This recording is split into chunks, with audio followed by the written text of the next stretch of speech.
ഉത്തര കേരളത്തിലെ കാവുകളിൽ ആരാധിച്ചു വരുന്ന ഒരു പ്രധാന ദേവതയാണ് ഗുളികൻ. തമിഴ്നാട്, ഉത്തര കന്നഡ പ്രദേശങ്ങളിലും ഗുളികനെ ആരാധിക്കുന്നു. അഷ്ടനാഗങ്ങളിൽ ഒന്നാണ് ഗുളികൻ. നാഗരാജാക്കളിൽ ഒന്നായും ഗുളികനെ കരുതുന്നു.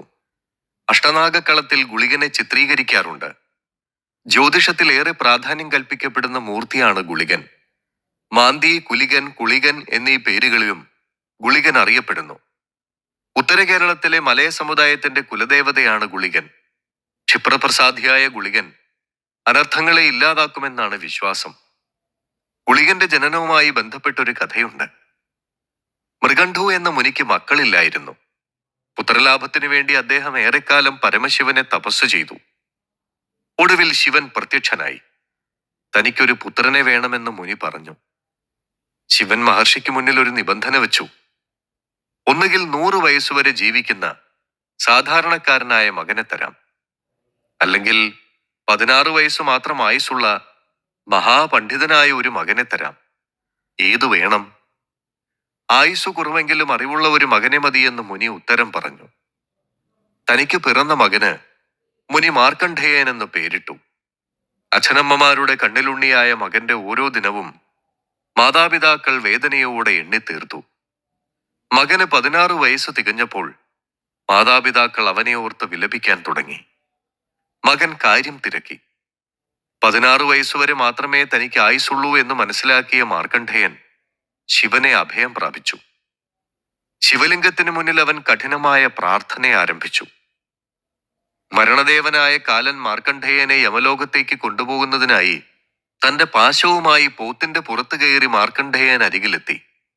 കാലനെ കണ്ട മാർക്കണ്ഡേയൻ ശിവലിംഗത്തിൽ കെട്ടിപ്പിടിച്ച് കരഞ്ഞു പ്രാർത്ഥിച്ചു. കാലൻ മാർക്കണ്ഡേയന് നേരെ കുരുക്കെറിഞ്ഞു. മാർക്കണ്ഡേയന്റെ കഴുത്തിൽ കുരുക്കു വീണു. കാലൻ കയറു വലിച്ചപ്പോൾ ശിവലിംഗമടക്കം പിഴുതു വീണു. കോപാകുലനായ ശിവൻ തന്റെ തൃക്കണ്ണ് തുറന്നു.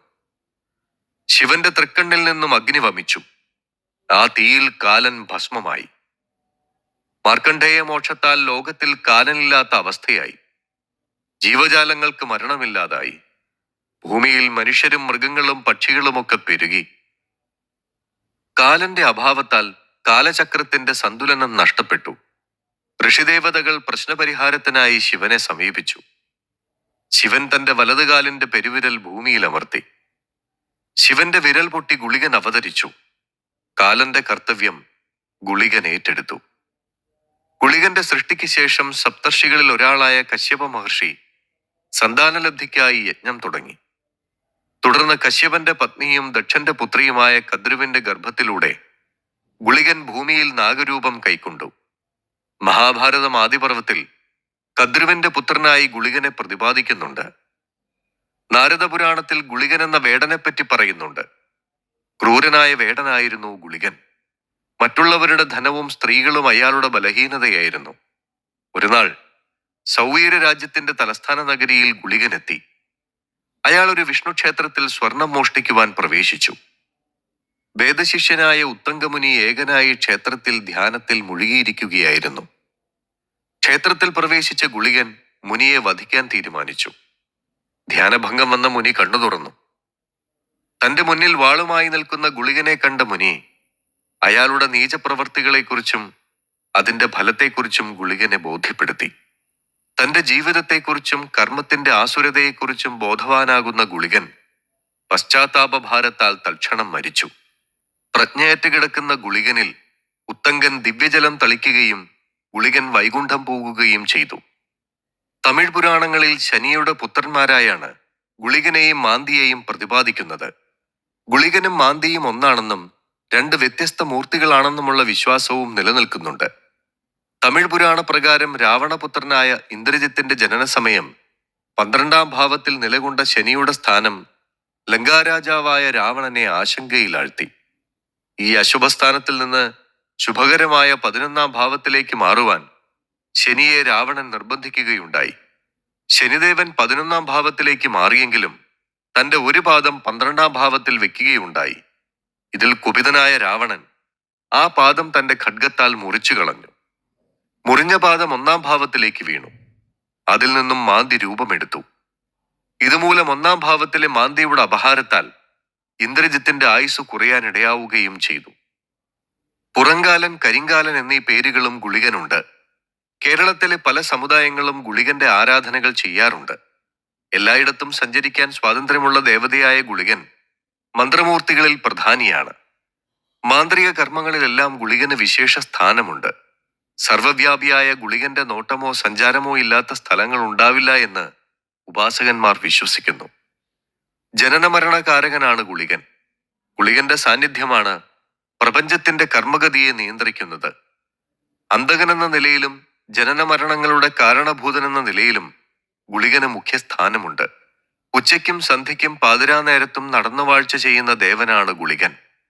ഗുളികന്റെ ദർശനം മരണത്തിന് കാരണമാകുമെന്ന് പറയപ്പെടുന്നു. ഭക്തന്മാരുടെ സർവ്വദോഷങ്ങളും പരിഹരിക്കുന്ന ദേവനും കൂടിയാണ് ഗുളികൻ.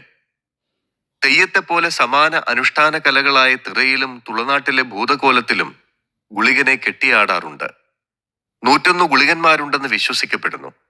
അതിൽ പ്രധാനപ്പെട്ട ചിലതാണ് കാലഗുളികൻ അഥവാ തെക്കൻ ഗുളികൻ, മന്ത്രഗുളികൻ അഥവാ വടക്കൻ ഗുളികൻ, കരിങ്കുളികൻ, മാരണഗുളികൻ, ചൗക്കാർ ഗുളികൻ, രക്തഗുളികൻ, ചുവന്ന ഗുളികൻ, സ്ഥാനഗുളികൻ, ജപഗുളികൻ, കാരഗുളികൻ, ഉമ്മട്ടഗുളികൻ, കുട്ടിഗുളികൻ, മൃത്യുഗുളികൻ, കരിഗുളികൻ, വിഷ്ണുഗുളികൻ, രാഹുഗുളികൻ, അന്തിഗുളികൻ, പാതിരഗുളികൻ എന്നിവ. ഗുളികന്റെ കർമ്മങ്ങളിൽ പ്രധാനം കരിങ്കലശമാണ്. അപമൃത്യുവിൽ പെട്ടുപോകാതിരിക്കാനും സകല ദോഷങ്ങളും ദുരിതങ്ങളും വിട്ടുമാറുന്നതിനുമാണ് ഭക്തന്മാർ കരിങ്കലശം ചെയ്യുന്നത്. കോഴിയെ അറുത്ത് ഗുരുതർപ്പണത്തിലൂടെയാണ് കരിങ്കലശ കർമ്മം പൂർത്തിയാകുന്നത്. ജ്യോതിഷപ്രകാരം ഉപഗ്രഹങ്ങളിൽ വെച്ച് ഏറ്റവും ശക്തനും പാപിയുമാണ് ഗുളികൻ. ഗുളികൻ മറ്റുപഗ്രഹങ്ങളെ നയിപ്പിക്കുന്നവനുമാകുന്നു. ഗുളികൻ പാപത്തിന്റെയും ക്രൂരതയുടെയും മൂർത്തിഭാവമാണ്. നാശത്തെയും മരണത്തെയും ഗുളികൻ പ്രതിനിധീകരിക്കുന്നു. അദൃശ്യനാണെങ്കിലും ഗുളികൻ പകലും രാത്രിയിലും ഒരു ദിവസം 2 പ്രാവശ്യം ഉദിക്കുന്നതായി പറയപ്പെടുന്നു. ഗുളികന്റെ ഉദയം ഓരോ ദിവസവും സൂര്യോദയത്തിൽ നിന്നും സൂര്യാസ്തമനത്തിൽ നിന്നും ഒരു നിശ്ചിത സമയത്താണ്. ഇതാണ് നമ്മൾ കലണ്ടറുകളിൽ കാണുന്ന ഗുളികകാലം. സർവ്വദുഃഖങ്ങളുടെയും പാപങ്ങളുടെയും ഉറവിടമായി തീരുന്ന ഗുളികകാലം ധാന്യശേഖരം, കച്ചവടം, കടം തീർക്കൽ, നൂതന ഗൃഹപ്രവേശം, ഔഷധസേവ, ആഭരണധാരണം, വേദപഠനം മുതലായ ചില പ്രത്യേക കർമ്മങ്ങൾക്ക് ശുഭകരമാണെന്ന് പറയപ്പെടുന്നു. ഗുളികന് പ്രത്യേകമായ ഗ്രഹപഥമൊന്നുമില്ല. ചന്ദ്രനെ പോലെ ഭൂമിയോടൊപ്പം തന്നെയാണ് സൂര്യനെ വലം വയ്ക്കുന്നത്. ഈ ഗുളികൻ ഒരു ദിവസം 2 പ്രാവശ്യം രാശിചക്രത്തിൽ ഭൂമിക്ക് നേരെ പ്രത്യക്ഷപ്പെടുകയും അപ്രത്യക്ഷമാവുകയും ചെയ്യുന്നുണ്ട്. ഗുളികൻ ഉദിക്കുന്നുവെന്നും അസ്തമിക്കുന്നുവെന്നും അതിനെ വിശേഷിപ്പിക്കുന്നു. ഗുളികൻ 2 തവണ ഉദിക്കുന്നു എന്ന് പറഞ്ഞാൽ ഒന്ന് പകലും മറ്റേത് രാത്രിയിലുമാണ്. ഏറ്റവും പാപത്വം വർദ്ധിച്ച ഒരു ചെറിയ ഉപഗ്രഹമാണ് ഗുളികൻ. ഗുളികന്റെ പാപത്വം അല്ലെങ്കിൽ അശുഭത്വം അവൻ നിൽക്കുന്ന രാശിയെയും ആ രാശിയിൽ ഗ്രഹങ്ങൾ നിൽപ്പുണ്ടെങ്കിൽ അവരെയും ആ രാശിയുടെ അധിപനെയും ബാധിക്കും. ഗുളികൻ നിൽക്കുന്ന രാശിയുടെ അധിപനെ ഗുളികഭാവാധിപൻ എന്നാണ് വിളിക്കുന്നത്. ജാതകത്തിൽ ഗുളികദോഷത്തിന് പരിഹാരം വ്യാഴത്തിന്റെ ദൃഷ്ടി മാത്രമേയുള്ളൂ. നാവിൽ ഗുളികൻ നിന്നാലെന്ന പ്രയോഗം നമ്മളിൽ പലരും കേട്ടിട്ടുണ്ടാവും. ഇതിനെപ്പറ്റി പുരാണത്തിൽ പല വിധത്തിലുള്ള ഉദാഹരണങ്ങൾ വരെയുണ്ട്. മന്ധരയുടെ നാവിൽ ഗുളികൻ കയറിയതുകൊണ്ടാണ് ശ്രീരാമനും സീതാദേവിക്കും വനവാസത്തിന് വരെ പോവേണ്ടി വന്നത് എന്നാണ് പുരാണങ്ങൾ പറയുന്നത്. ഇതുകൊണ്ടാണ് രാമരാവണ യുദ്ധം പോലും ഉണ്ടായത് എന്ന് പറയപ്പെടുന്നു. മലബാറിലെ തെയ്യക്കോലങ്ങളിൽ ഒരു പ്രധാന ദേവത ഗുളികനാണ്. ദേവസ്ഥാന വസ്തുവിന്റെ സംരക്ഷകനായി ഗുളികനെ കരുതി വരുന്നു. പൗരാണിക കാലത്ത് മഹർഷിമാരാൽ വിരചിതമായ ഗ്രന്ഥങ്ങളിലൊന്നും ഗുളികനെക്കുറിച്ച് കാര്യമായി പരാമർശിക്കുന്നില്ല. എന്നാൽ കേരളീയ ജ്യോതിഷ സമ്പ്രദായത്തിൽ അടിസ്ഥാന ഗ്രന്ഥങ്ങളായ ദശാധ്യായിയിലും പ്രശ്നമാർഗത്തിലും ഗുളികനെ വളരെ പ്രാധാന്യത്തോടെ അവതരിപ്പിച്ചിട്ടുമുണ്ട്. അതുകൊണ്ട് തന്നെ കേരളത്തിലെ ജ്യോതിഷികൾ ഫലപ്രവചനത്തിന് ഗുളികന്റെ സ്ഥിതിയും വിശകലനം ചെയ്യുന്നുണ്ട്. പരാശരഹോര എന്ന ജ്യോതിഷ ഗ്രന്ഥത്തിൽ ഗുളികനെക്കുറിച്ചുള്ള പരാമർശങ്ങൾ കാണാം. തെക്കേ ഇന്ത്യയിൽ, വിശേഷിച്ചും കേരളീയ ജ്യോതിഷത്തിലാണ് ഗുളികൻ ഏറ്റവും അധികം പ്രാധാന്യം കൊടുത്ത് കാണുന്നത്. രാശിപ്രശ്നങ്ങളുടെ ആരംഭത്തിൽ ആദ്യം പരിശോധിക്കുന്നത് ഗുളികസ്ഫുടമാണ്. പ്രശ്നമാർഗം, പ്രശ്നാനുഷ്ഠാന പദ്ധതി എന്നീ ജ്യോതിഷ ഗ്രന്ഥങ്ങളിൽ ഗുളികന്റെ പ്രമാണങ്ങളും പ്രയോഗങ്ങളും ധാരാളം കാണാൻ കഴിയും.